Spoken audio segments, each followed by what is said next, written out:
Hello, I'm Joe Maggs, editor-in-chief of The High Screen. Today is Wednesday, February 4th, and I'm recording with one of my best friends, Conrad Richer. We're going to talk about a bunch of things. The Super Bowl, the decision not to hand the ball to Marshawn Lynch on the goal line. We're going to talk about the movie Whiplash, starring J.K. Simmons and Miles Teller. And we're going to finish up the pod breaking down the NBA as we head into All-Star Weekend. Thank you for listening.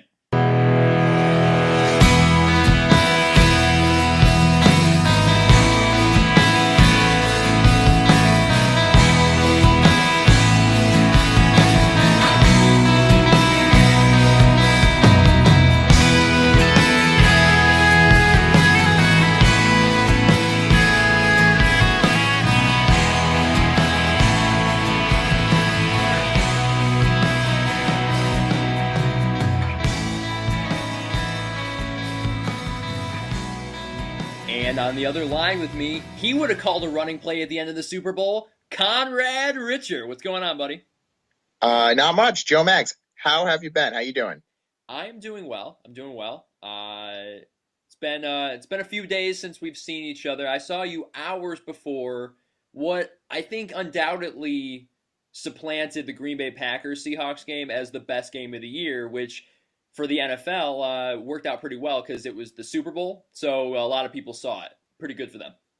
Oh yeah, definitely a great game. Really did a good job making everybody forget just how much of a fart the last Super Bowl was. It was really over. Felt like it was over in the first 5 minutes, and it was a great game.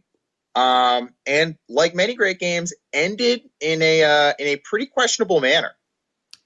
Yeah, right. So, I made the joke on Twitter after the Packers Seahawks game. They got to give the screenwriter of this game a raise because he really outdid himself. And that game, I'll remember that game forever too. But there was something about the Super Bowl. It was a really great game going back and forth, and it was the constant tug of war between legacies, right? The Super Bowl is just always going to mean more than the NFC Championship game, and you could see the Hall of Fame resumes of players and coaches just changing and rewriting after each sequence. And those final minutes, that's why people love the NFL. For everything there is to hate about it, which we may or may not get to, like those those final moments were as gripping a theater as anything I've seen in months. Yeah, it's really a lot to say that despite just the year from hell that the NFL has had off the field, you get to the biggest game, you get to the biggest moments, and this is as compelling a sports product as is out there. I really want to start digging into it.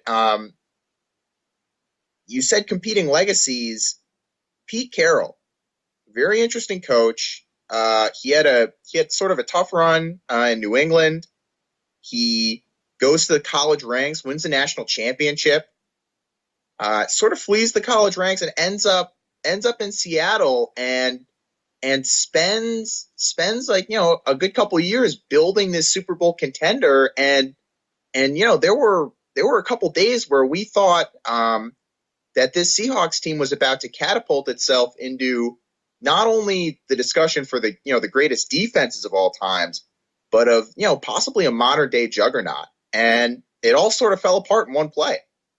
Yeah, and that's the strange part because look, people are piling up on Pete Carroll after making the decision to throw the ball on second down there, not giving the ball to Marshawn Lynch, and I completely disagree with his call. I thought it was mystifying. But before we really lay it on the guy, his career has been really great. Those USC Trojans teams that he had were the envy of the entire country at the college football ranks. He comes to Seattle and instantly lifts them to one of the best teams in the league. They win a Super Bowl in dominant fashion against Peyton Manning and the Broncos, and they should have had a Super Bowl on Sunday, and they should be a repeat champion the first time in 2 decades. The way I've been talking with my buddies about the decision not to give Marshawn the ball, he is the perfect player for that situation. If you had said before the season started, you have an opportunity for in 3 consecutive plays, you could hand the ball off to Marshawn Lynch from the 2 yard line to win the Super Bowl. You take that. I mean that it was handed to them, and he elects to go with the pass. And his quotes after the game, I think, only muddy the waters. He was quoted as saying he knew that the defense was going to anticipate the run, so he wanted to waste a play to set up third and fourth down. Conrad, why are you setting up third and fourth down when you have an opportunity to plunge the ball into the end zone on second down? Yeah, it was a classic sort of just overthinking the situation. And, you know, those quotes, I don't read too much into him. He was literally 15, 20 minutes an hour after losing the Super Bowl in about as painful a fashion as you could possibly imagine. Um, but you're right. You can't play for third down. You can't play for fourth down. You got to play for a Super Bowl title. And Marshawn Lynch, very very good running back.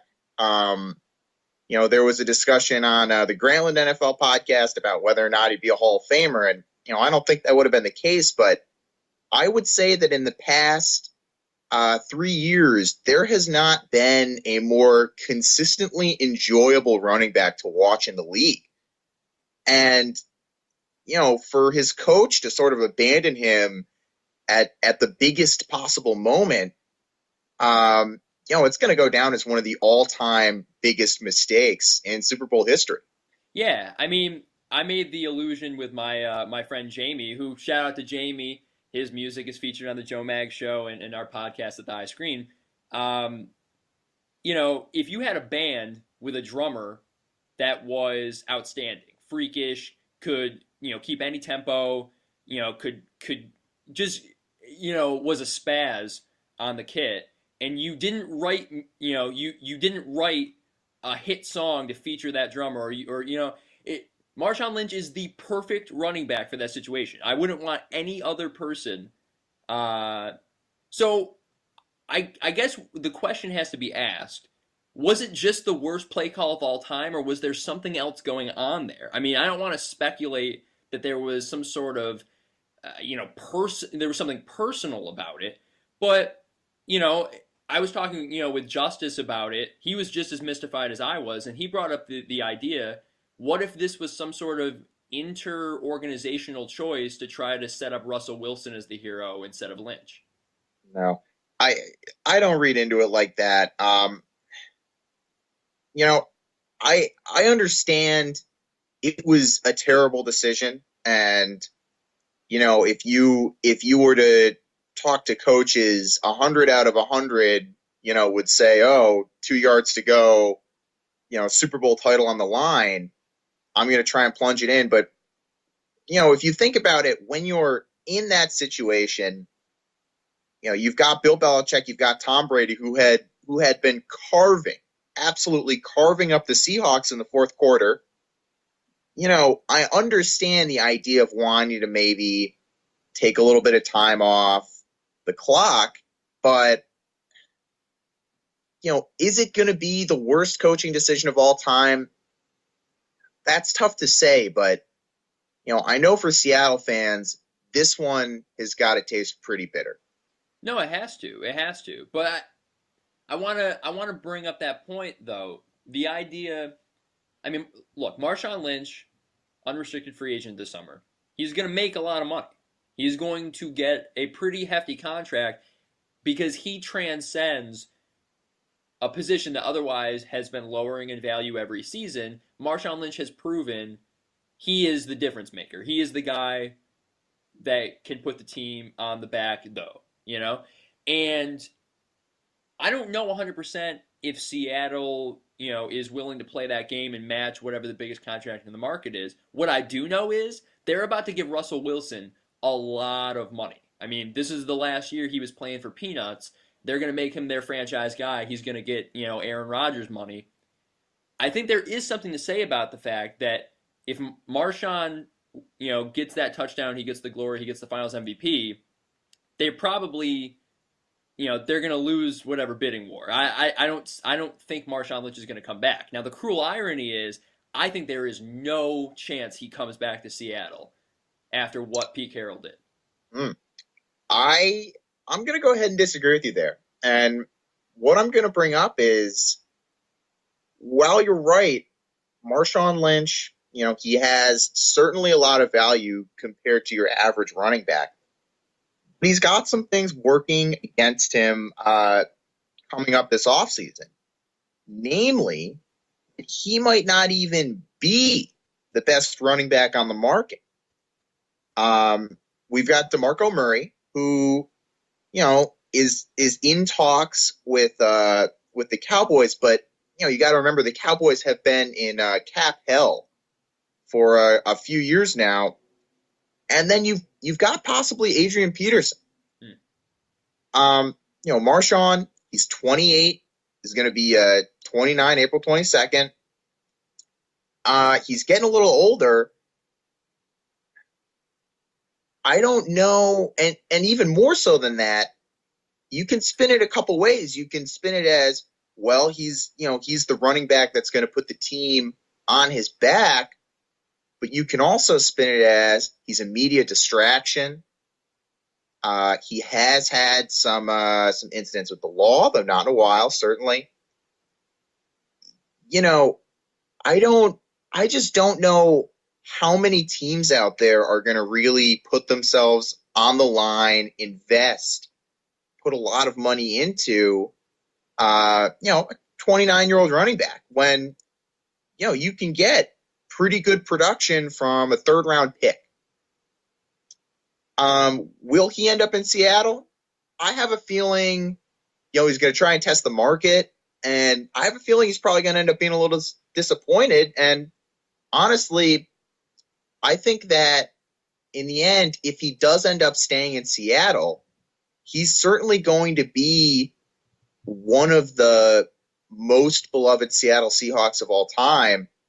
And he might end up being indicative of what this sort of era of Seahawks football meant. You've got the Legion of Boom and you've got Marshawn Lynch. And, I think he might be attracted to that kind of legacy. He might, but I think pride has to be a factor in here, and I think pride might even outweigh money. I mean, not getting the ball in that situation, he would have scored a touchdown to win the Super Bowl, whether it was on second down or third down or fourth down. That defense wouldn't have stopped him 3 plays in a row, and to be denied that opportunity, I think it's impossible for anyone outside of him and his family, who will be making that decision this summer. I don't know how heavy that's going to weigh in it, but I have to imagine it's going to be one of the top, if not the top factor, is he would be coming back to a team that denied him the chance to go down in the record books as, like, that would have been a defining moment in the history of this league. And now it's a defining moment in the history of the league for a completely different reason. So we'll see. Hey, it's going to be, you brought up Murray and Peterson. Nobody knows what kind of contract Peterson's going to get offered. And Murray is kind of in the same boat, because of all the mileage he just put on himself this year. Running back's a pretty funny position these days. I want to bring up Russell Wilson. I feel like Russell Wilson hasn't really been discussed. Now that we're a few days, past the Super Bowl, he's the guy who threw the pick. Now, it was a superhuman interception, and there's a lot of science to suggest that. But what do you think this kind of moment does for Russell Wilson's trajectory? It's his third year, he coming off a Super Bowl win in his sophomore season. Now he ends the Super Bowl throwing what ends up being the game-ending interception. He's going to get a big contract this offseason. And so he's no longer the young guy with the rookie contract playing for the heart of the game. He's a franchise quarterback starting next year. What do you think? What do you think comes up next for Russell Wilson? I think he's going to be just fine. He's shown us, third round pick. He's faced adversity throughout his career, and he has risen above it. And you know, it can't be discounted. He's won a Super Bowl. He's been there and he's done it. And I don't think the Seahawks team is quite done. You know, I think they're going to be in the playoffs next year. I think it certainly is not a stretch to imagine them, if a couple things break their way, getting back to the Super Bowl. I think he's going to be all right. He was 12th in QBR this past season. He's only been in the league 3 years. He's going to be very good for a very long time. And, he's got, one of the better supporting casts, at least on the defensive side of the ball, around. And well, that's what I when wanted you, to bring up. Do you think he's going to get a ton of money? Do you think the team is going to have the resources to give him, the skill position guys that he needs to keep going back to Super Bowls? I really doubt that. I don't like their receiving core right now, and I think if Lynch leaves, he's going to be devoid of a lot of weapons to get involved in that offensive attack. you know, it's going to be interesting to see how things shake out. But their general manager John Snyder, very very good. And if you sort of look at the past couple off seasons, not only have we had, this year especially, rookie wide receivers going and being very very good, but there have also been a lot of under the radar moves that have also worked out really well. If you look back at Anquan Bolden going to the 49ers, they got him for I believe a sixth round pick, and he had a great season with them.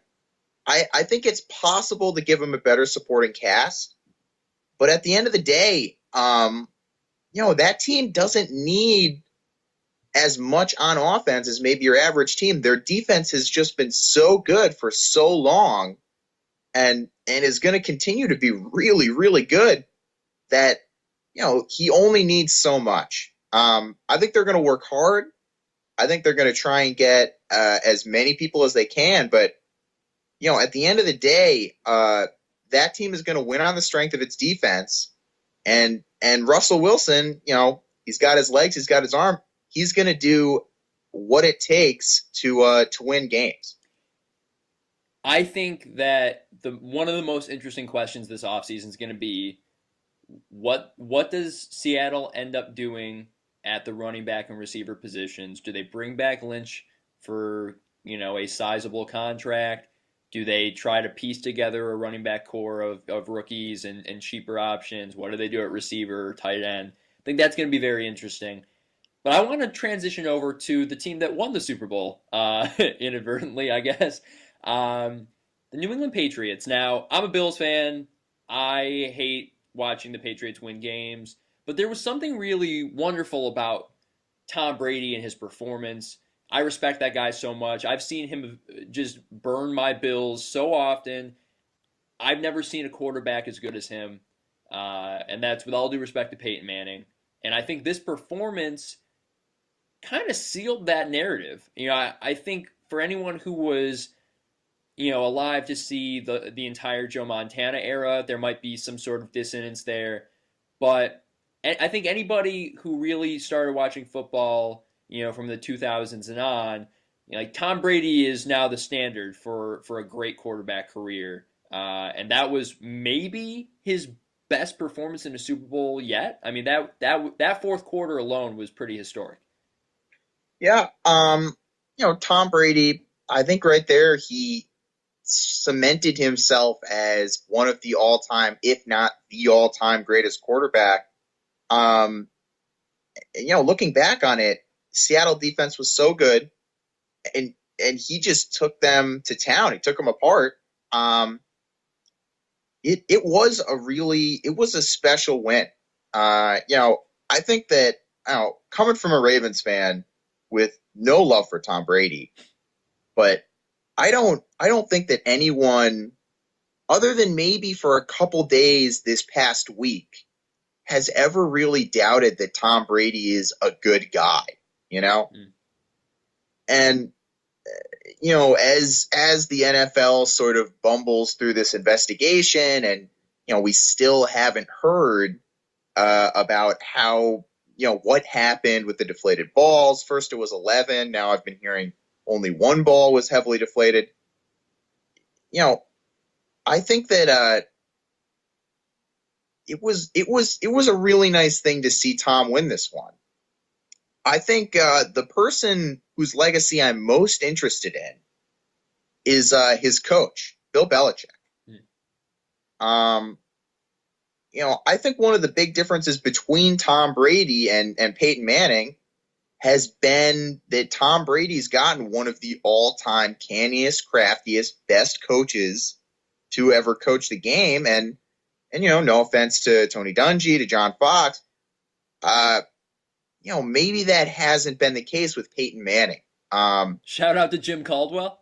Yeah, Jim Caldwell, of course. I just wonder what exactly is Bill Belichick's legacy going to be?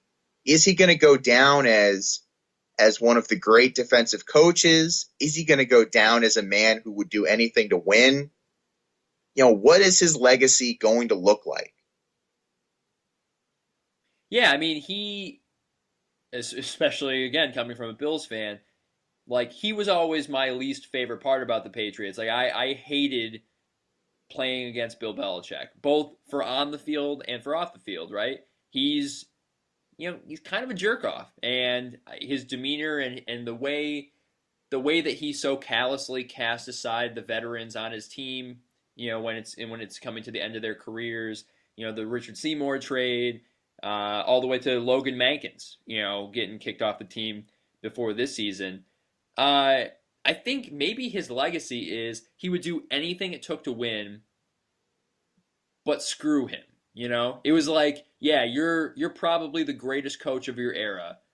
Uh, you know, thanks. Thanks. Yeah, I think history is going to be much more kind to Brady, um, because I think at the end of the day, Belichick's made enemies, and he certainly has not tried very hard to make friends. And I don't know. I guess this Patriots, not dynasty but regime, I think is the word that's being thrown around. Now it's just funny how closely they line up with San Antonio. Although I think maybe the key difference is the Belichick versus Popovich, right? Everybody loves Popovich, even when Popovich is an asshole. People love him, and I think everybody pretty much dislikes Belichick. And but everything else is right there, right? Tom Brady and Tim Duncan are pretty comparable, kind of across the lines. The Patriots win a Super Bowl a decade apart from their last one. San Antonio goes to back-to-back finals. What seems like an entire era of basketball after their chip in 2007. These teams changed a lot from the beginning to the end. It's amazing if you watch any footage of the Patriots in the early 2000s and you watch them, and then in the mid 2000s with Randy Moss and Wes Welker, and then you watch what they did, on Sunday with, a formidable defense led by Vince Wilfork, and an offense that got the job done with three receivers. It's just amazing. I mean, every year they figured out, how can we maximize what we got, and 10-win season after 10-win season, they found a way to sneak in it and grab a Super Bowl. I don't know. It's as impressive as it seems. Yeah, really, it really comes down to the moment where the ping pong balls line up right, and Greg Popovich ends up with Tim Duncan, and then you look at Belichick gets to New England, they take Tom Brady in the 7th round. There's a Bledsoe injury. Really, both of these examples just illustrate the beauty and the randomness of professional sports. That is that all of these little micro events are happening. bad luck here, good luck there, and you look back 10 years later and you're like, wow, how did we get here? Mm. I think that there is a lot in common between these two teams. They both have changed the way the game is played Mm. in their respective sports, and honestly, they're going to go down as all time greats, without a doubt. However, Joe, I want to transition to our second topic today. If we're going to talk about greatness, you and I have both just recently seen a film that discusses not only what it means to be great, what you have to give up to be great, but how greatness should be pursued. Of course, I'm talking about Whiplash. What did you think? How did you feel after seeing it? Well, first of all, there's no way to watch Whiplash now, months after its initial release without having some sort of expectation about J.K. Simmons. And so I think that's where I want to start is that you go into the film and you've seen the commercials, you've heard about the performance, the idea that he plays this hard ass teacher who is ruthless in his methods, is going to push Miles Teller's character to the brink. And I thought the coolest choice for the film was they treated the teacher, Fletcher, kind of like Jaws. There's like 20-25 minutes of the movie where we never really see him, right? We see his shoes or we see him in the shadows. I thought the opening scene where Miles Teller is a gawky little freshman playing drums in his residence hall, and all of a sudden this god comes into the shadows, and you can just tell by the way Miles Teller's character is reacting to his presence. It's like who is this guy? I thought that was so cool. I think there's so many movies that stick to some sort of script as far as, well, we have to be introduced to so and so by this point, and all these movies end up kind of being the same. And I thought what was really unique about this film is that they were really patient. I thought they were really patient with developing that relationship between Simmons and Teller, and just real drama. I mean, the scene that I had seen parts of it in commercials and whatnot, but the scene where Fletcher, spoiler alert, by the way, I guess we should just say, if you haven't seen Whiplash, you probably shouldn't be listening. But the scene where Simmons is like, it's okay, hey, try my tempo, and slowly but surely he loses his mind and he ends up throwing the chair. I thought that scene was so perfect. He just broke Andrew down from a freshman who was just happy to be in the room to a shriveling baby. And I think that performance is going to deserve whatever it gets at the Oscars in a couple weeks.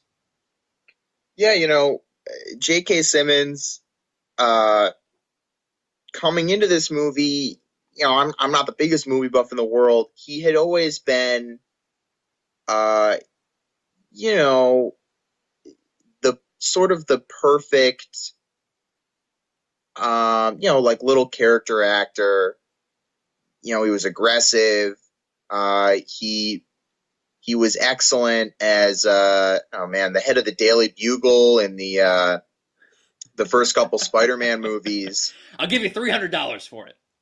Yeah, and he just ratchets that character up, and even beyond the aggression that we end up seeing and the malice and the hatred and the anger, what I'm most impressed by is that you don't ever lose a sense that he's striving for something. Hmm. He's not being cruel just to be a bad person. He's being cruel because he knows that this is the only way he's going to get what he wants. This is the only way he's going to push someone into greatness. And, you know, I was just blown away by his role. And also, shout out to Miles Teller, Yeah. um, who I think is going to be really sort of interesting up and comer. He's going to be in the Fantastic Four movie. I know he's sort of blowing up right now. I am excited to see, where he goes from this movie, but he sort of kept right up with J.K. Simmons, and I thought the film just really did a great job casting itself. Yeah, I mean, Teller, for a large chunk of his career, has been kind of a. You almost feel like just missed the squad guy for like the super bad crowd. Like he was doing like 21 and over, and that movie with Michael B. Jordan. What's it called? He was in that awkward moment. He did the movie The Spectacular Now, which I haven't seen, but obviously it did very well, and he and Woodley have really good chemistry. They do the Divergent series together. He's a supporting part in that. She's the lead. So maybe that would be a cool, I think that could be an interesting duo because I love Woodley. I think she's fantastic too. So but there's a ton of talent there, and I thought this performance was great. You're right. He certainly is gonna be in the mix, for these next few years for some other big parts and talented young actor. I thought the scene that stuck out most for me was when he was at the dinner table at his family's house, and it's another scene that's really addressing like what is greatness, and he he was on his Mark Zuckerberg. He was on his Jesse Eisenberg and Social Network. He told that one dude, the quarterback, he's like, man, you played Division 3. Like you don't even play Division 2. Yeah, that scene sticks out. I remember watching as he in the beginning, he asked that girl out, and I'm just like, oh boy, like it's not gonna last. And his transition from, someone who I think feels that he's just sort of has this pipe dream of, yeah, I'm gonna be this great drummer, to I am going to I'm gonna be the best drummer. And if I'm gonna do it, this is how I'm gonna do it. And you know what? Everyone else can just burn. I don't care. I'm going to be remembered. Yeah, I'm glad that you brought that up because I wanted to talk about that. So that subplot, he meets a girl. Well, he goes to the movies every Sunday with his dad. His dad comes into the city, and he flirts with this really cute girl who works at the popcorn and snack area, and he finally asks her out, and that's kind of that's something you see in a lot of movies, right? That's kind of a trope where it's like this young man and he wants to be great, but then he also has this girl that he loves. And you could feel that in a movie that was less bold, they would have tried to keep the girl along, but she would have been some sort of object, right? He would Yeah. have been cruel to her, but she would have stayed because he's a great man and he needs me.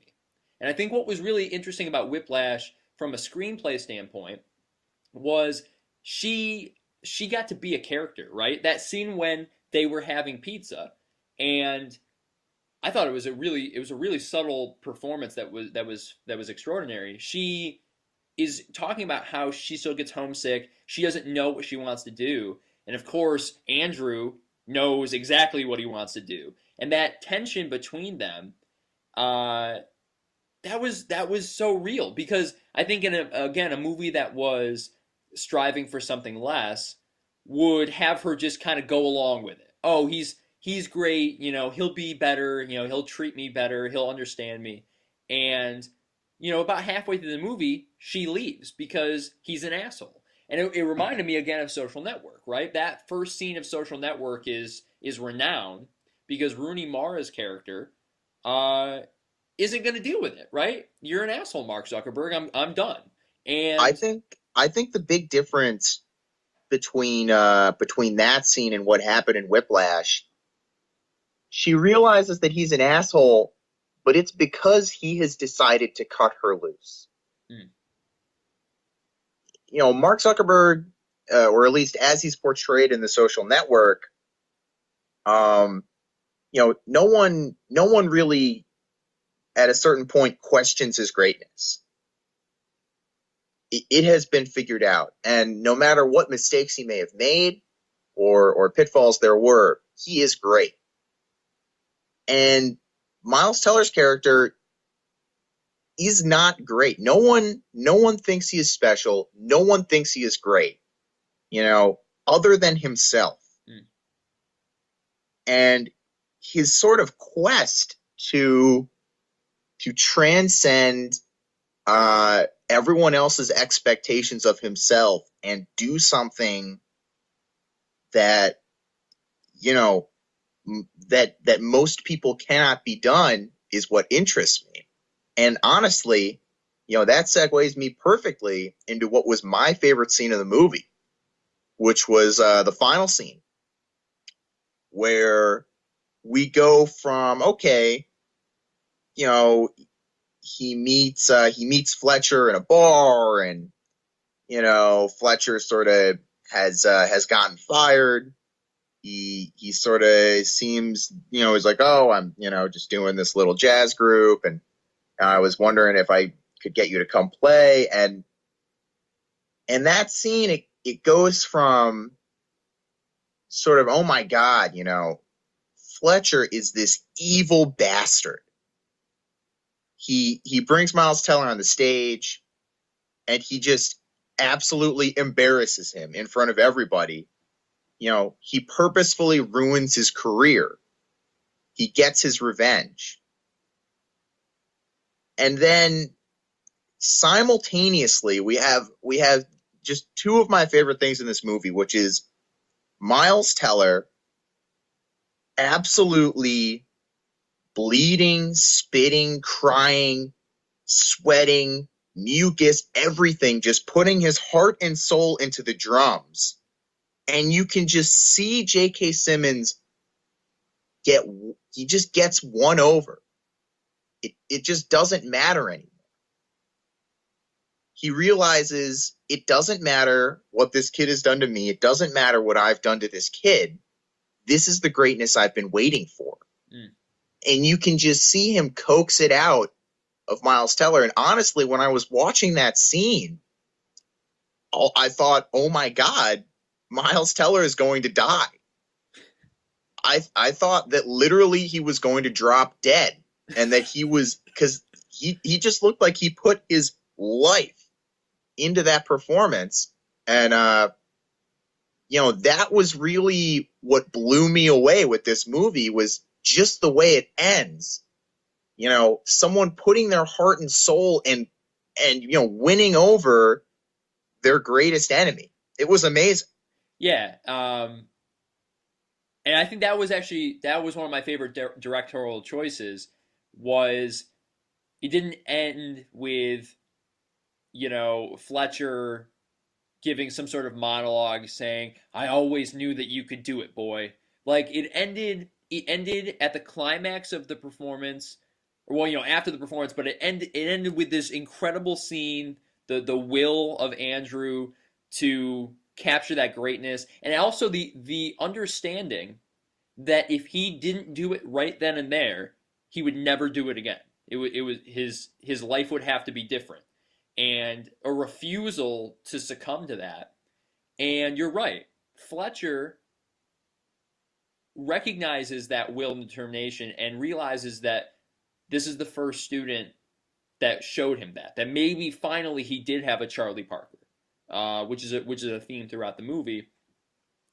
I also wanted to bring up a great scene, another great moment for J.K. Simmons in this movie, uh, which I don't know. I'm curious to know how you interpreted it. So, one of the rehearsals in the center of the film, J.K. Simmons comes into the rehearsal space and is moved to tears as he throws a CD on, and he says a former student of his died in a car accident, and he just wanted all of the students to know that he was a great musician.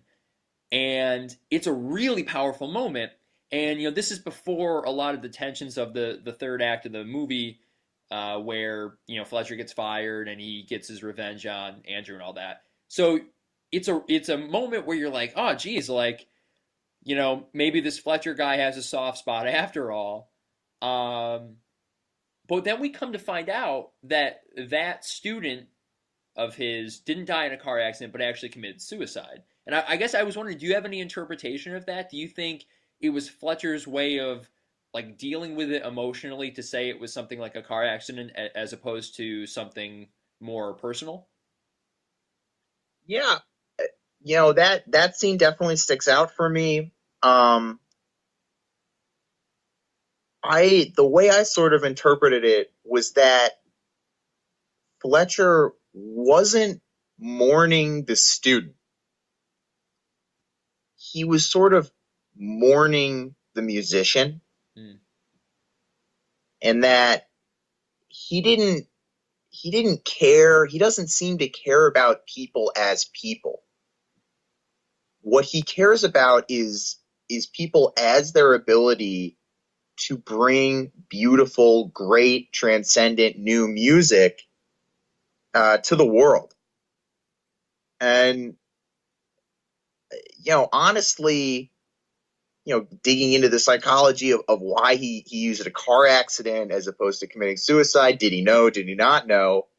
The way I choose to interpret it is that he he knew, but he didn't care, yeah, and that the only reason he would keep that from his current students is just that he can't afford to lose anyone. Every student, every person that he conducts is just a little seed, mm, and he views himself as the gardener, and maybe one of these days one of these seeds will sprout into something amazing, and he lives his life hoping that he's going to be able to grow something amazing. And if a seed doesn't grow, if it breaks, if it gets eaten, whatever it is, he doesn't care. He'll move on to the next one. All he wants is that greatness. And you know I was really blown away. I thought a fantastic film. I hope it gets rewarded really strongly at the Oscars, and I do think it will. Um, However, I want to transition on to our third topic today. Back to sports. Joe Mags, we're in the middle of what I think most people would consider to be one of the more entertaining NBA seasons that we have had in a long time. There's a million different storylines going on. I think what I want to start with, though, is Western Conference. Uh, there is, we've gotten to that point in the schedule where literally every time a Western Conference team plays anyone, it just feels like, man, if they lose this match, what's going to happen? Are they going to drop down? Is this going to be remembered as the match where they lost that and that dropped them from a third seed to a seventh seed and they got matched up against the Grizzlies? Like, how are you feeling about the Western Conference right now? it's as fun as ever. It's as fun as ever. I mean, I think there's a lot of reasons why this season is seems so fun. That's a plain way to say it. Like there's such an exhilaration about this year, and every game matters, and it speaks to how wide open the field is. Which I guess is kind of funny to say when you look at the top of the East and West and you see two teams that are playing as dominantly as Atlanta and Golden State, but these are teams that haven't made a conference finals in years and years and years, and it just feels like anybody could come out of either conference. And so the the world of possibility makes this season just it's just really great to cover. In the West specifically, I think a team like San Antonio is a great kind of microcosm of how crowded and just unbelievable the West is. They're 30-18. They have won, they're 7-3 in their last 10 games, and they're the seventh seed. They're 3 games ahead of Phoenix. a little bit more ahead of New Orleans and Oklahoma City. So they're not necessarily in danger of slipping out of the playoffs. And yet, if something were to happen, right? If the wrong player were to go down, right? Or if Kawhi Leonard missed any more time, or just if they had a rough stretch where they lost 4 out of 5 or something like that. Now all of a sudden, a team that went to the NBA Finals 2 years in a row, they're coming off one of the most impressive NBA Finals performances we've ever seen. They killed the Big Three in Miami. What if San Antonio didn't make the playoffs? The fact that that's even a possibility, I think, is a really great representation of how anything could happen in the West this year. Yeah, you know, it it is super interesting when you look at who is in, who is out of the playoffs right now. It's been sort of holding steady. Phoenix is holding on to that 8 seed. San Antonio has been at that 7 seed. But teams like Oklahoma City and the New Orleans Pelicans have just sort of been lurking for so long. And as we start to head into the second stretch of the season, it's going to be really interesting to see, is New Orleans going to keep the streak up? Are they going to start pushing San Antonio? Is Oklahoma City finally going to get Durant healthy? Mm.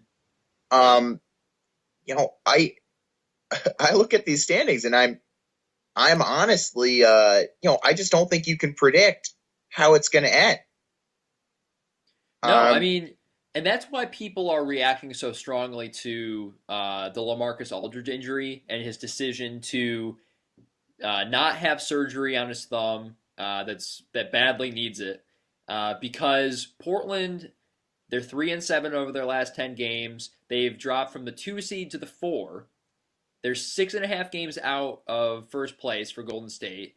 So, and they're smack dab in the middle of this this hellfire race for home court between Houston, Portland, the Clippers, Dallas, San Antonio. I mean, all of these teams are trying to get in that top four. If you can get home court in the first round, that could go a long way. That could buy you that first series and put you in a position where, hey, round two, anything can happen. Uh, if Aldridge misses 6 weeks, who's to say that Portland will still be in the playoff field by the time he gets back? So, I think the cool part about the West is we're not going to know what we're going to see in round one until the very end. But I think it's already fun to kind of speculate what matchups we'll see, right? Um, Memphis gets the 2 seed. Are they going to end up playing San Antonio in round one? That would be the matchup if the season ended right now. Of course, San Antonio swept them in the conference finals a couple of years. Not to bring up a wound for you, Conrad, um, but I think Memphis is as prepared and qualified as ever to give San Antonio a run in a series, and I think in a lot of ways that would be a great first round series. Um, who's Golden State going to get? Are they going to get Phoenix or New Orleans, or are they going to get stuck playing the Thunder in round one? There's a lot of questions to ask, and we're months away from any answers. if we're going to talk first round series, I'll go ahead and I'll give you two that I hope sort of end up coming to be. I would love to see Golden State up against Oklahoma City, especially if it's not the 24 and 24 Oklahoma City of today, but of the Oklahoma City that absolutely dominates the second half of the season and even then sort of barely squeaks into the playoffs. And being a Memphis Grizzlies fan, looking at sort of these possible matchups, the one that I think I would want to watch the most would actually be Memphis against Dallas. Interesting. Um, I know Dallas right now. They've been struggling. They've been having some issues with their bench. I think they still might have a move to make. Whether they end up going for a trade, trying to get Brooke Lopez, whether they bring in Jermaine O'Neal. But I think that just the idea of Zebo trying to guard Dirk Nowitzki and just watching Marcus Gasol absolutely dominate, getting to see Monta Ellis versus Tony Allen. Um, I have a feeling that if that ends up happening, it is the sleeper series for round one. What about you? Where are you sitting on your favorite Western Conference round one matchup? Well, see, I want to see Dallas Houston because that rivalry has gotten pretty juicy, not just with the Parsons move in the offseason, but there's just there's something to that. It's the in-state thing. It's Cuban versus Daryl Morey. It's the idea that Houston thinks they're the better team, but Dallas has the championship ring, and I think Dallas Houston would be really really cool. I also like it because I think Dallas would win, and I'm not a fan of Houston. Um, I don't know. I don't want to see Memphis Clippers. That would be disappointing because we've seen that too much. It's Oh just yeah. been too much. I don't know. I mean, let's say New Orleans gets in, and I'm not even speculating the Thunder won't make it, although it's not looking great. But if New Orleans sneaks in, it's Anthony Davis's first trip to the postseason. Uh, I don't know who I'd want to see him play against most. I mean, it'd probably have to be the 1 versus the 8, and they'd play Golden State. Um, but I kind of want, like, I'm ready. I want to see Anthony Davis in the postseason. I'm just ready for it. Yeah, so am I. On the year, Anthony Davis, 24.6 points a game, 10.5 rebounds, 2.8 blocks a game. Um, they just broke the Atlanta Hawks win streak at 19. And, you know, it's been the past couple of years, sort of everyone just saying, oh, yeah, he's the next big thing. He's the next LeBron, the next KD, the next, great player in the league. And if they manage to make it into the playoffs, which is certainly a possibility, I have a feeling we're going to see him explode. I don't know, how far they're going to be able to get. I think that team has a lot of questions with sort of, what lineups are they going to go run with? Is their coach going to be able to get it done? But, I have a feeling that if he manages to make it into the playoffs, we're going to see Anthony Davis take over some games. Which And for one am just looking forward to it. I am looking forward to the next great player coming onto the scene. which kind of leads me to a question that is being tossed around all of basketball these days, which is that in a year where Cleveland has struggled enough where LeBron isn't a runaway MVP favorite, although I think people are kind of sleeping on his candidacy. He's been one of the best players in the league, no doubt. But you got a team like Atlanta atop the East. They don't have an MVP candidate. Golden State has Steph Curry and Houston has James Harden, who I think are the two favorites right now. But the question becomes, at what point do we start considering Anthony Davis an actual MVP candidate when it's so clear that he's one of the best players in basketball already, if not the best? I mean, you can look at those numbers. He's having one of the all-time great PER seasons. Not that that's the end all be all, but he's as good as it gets right now. And clearly, New Orleans wouldn't even be in the mix for a playoff spot without him.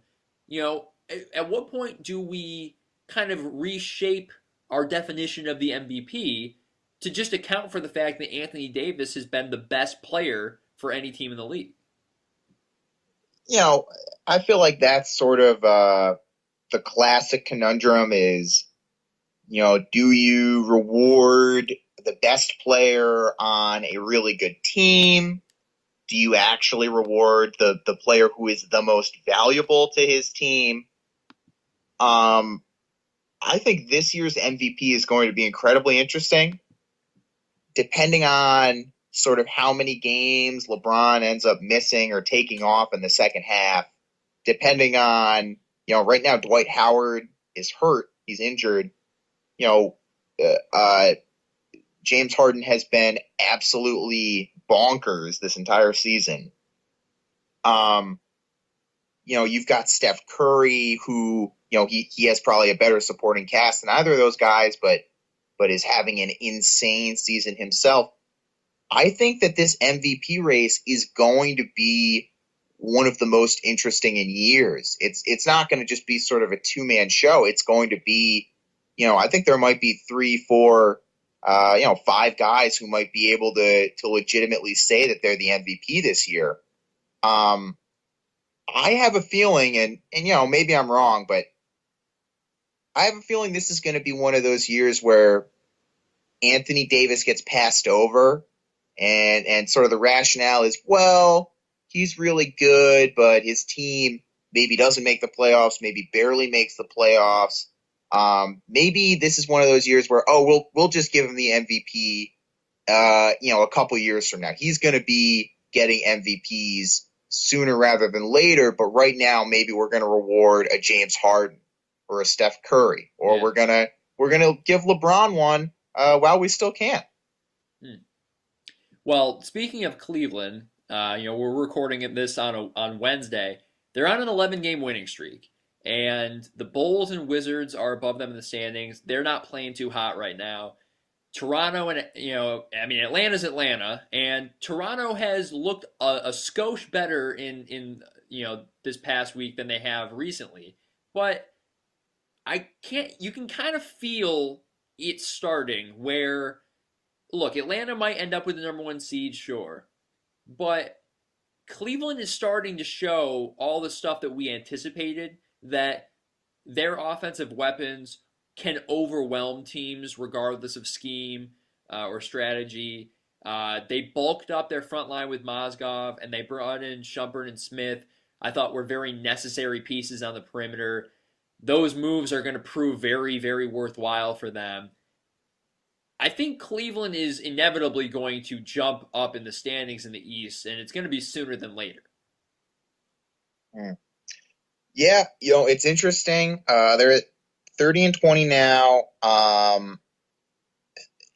This win streak, they've beaten teams like the Clippers, like the Bulls, like OKC, like Portland. But then, they've also had maybe a couple wins patted on there at Minnesota, Sacramento, Detroit, Charlotte, Utah. I think it's going to be interesting. Really, the Clippers win and the Chicago win. I want to see this team win games against the big boys. Mm. I want to see this team really get a couple signature wins. But you're right. They've been winning games, and it honestly doesn't just feel like they haven't even come close to putting it all together yet.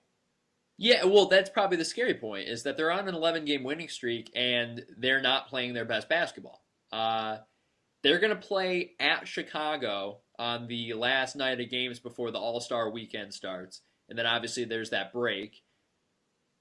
That's going to be a huge game. The previous matchups against Chicago, there was the overtime game back in October, which seems like a very long time ago. They won that game, and I'm trying to look up the score. They've played another time since, yeah, and they crushed Chicago in January at home. That's a huge game for the Bulls. It's on their home floor. Chicago, it's another year where strangely they've been better on the road than at home. I don't know why Chicago's home court advantage has been so lackluster in recent years, but they got to win that game because right now, if the season ended, Chicago would host Cleveland in round one. And while I don't think that's going to hold by the end of the year, Chicago is going to have to win those kind of head-to-head matchups if they want to end up on top of Cleveland in the standings, if they want to get the 2 seed over Cleveland as a 3 and that kind of stuff. Chicago, they better have some urgency because Toronto, Atlanta, and Washington are hard enough, but the last thing they want is Cleveland to jump them in the standings. Yeah, despite how much people talk about conference imbalance and how maligned the Eastern Conference is. Doesn't it really feel like this year things have gotten to be a little bit more interesting? Um, you know, I feel like people are finally taking the Wizards a little bit more seriously. Um, the Cavs are sort of the new hot team. The Hawks have taken a step from being a perennial eighth seed to potentially a favorite to make the finals out of the East. Um, I think the Eastern Conference is finally starting to become a little bit more interesting, and I think that how things shake out is going to be really tough. Chicago, there's been a lot of stuff coming out that there's a big rift between Thibodeau and the front office, and they just sort of haven't been able to get everyone healthy for a long time.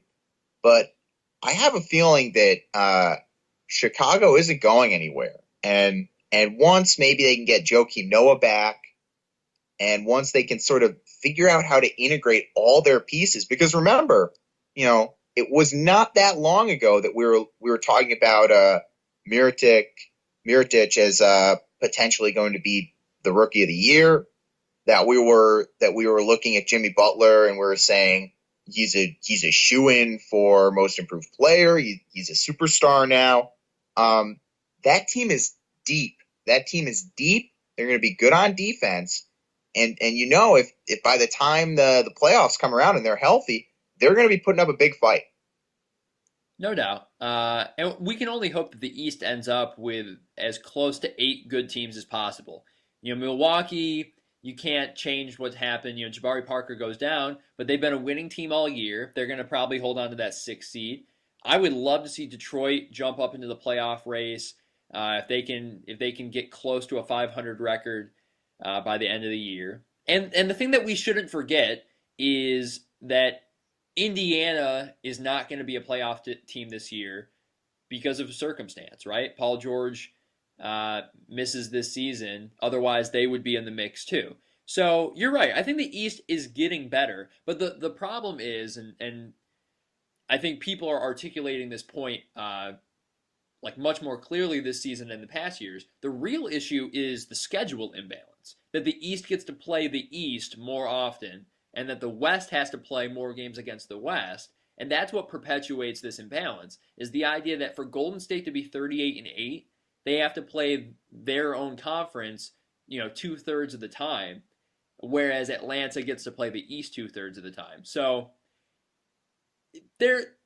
look, Adam Silver is aware of all these things, and there will be changes down the line. It won't be this year, and unfortunately for some combination of Phoenix and New Orleans or New Orleans and Oklahoma City, it's going to be a year too late. But look, the East will have a team that will be formidable come the NBA Finals. Don't you worry. Whether it's the Hawks or the Cavs or the Bulls, the West isn't going to be able to sweep through the finals in June.